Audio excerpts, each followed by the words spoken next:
Okay. First cap, first start. First assist. First assist. So many firsts. How are you feeling right now? How was that experience?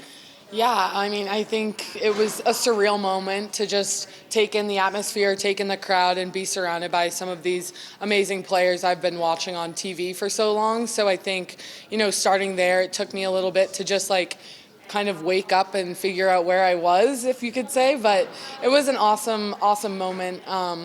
Having friends and family here was amazing too. But like I said, I think it was just an unreal experience playing with some of these role models that I've looked up to my whole life. So, yeah. What was kind of going through your mind when you saw your jersey hanging up in the locker room for the first time and then stepping onto the field for the first time?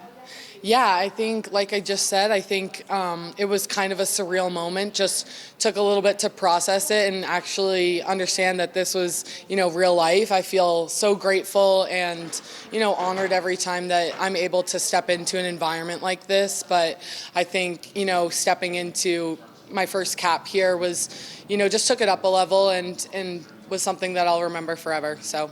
How important was your development in U23s for this moment? Yeah, I think it kind of took off some of the pressure a little bit.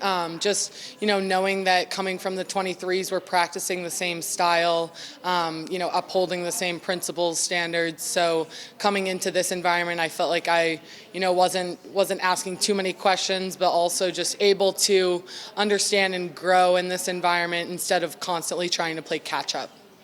Were you getting feedback or guidance from any of your teammates on the field, especially maybe in that first half as you're settling in? Yeah, 100%. I think, playing behind Sam and then, not that she's right there. Yeah. Playing behind Sam and then playing alongside, Naomi, Claudia, Sonnet was just awesome, having their guidance. And they're pretty vocal players, so it was awesome to just play and have a little bit of their help behind me. Good.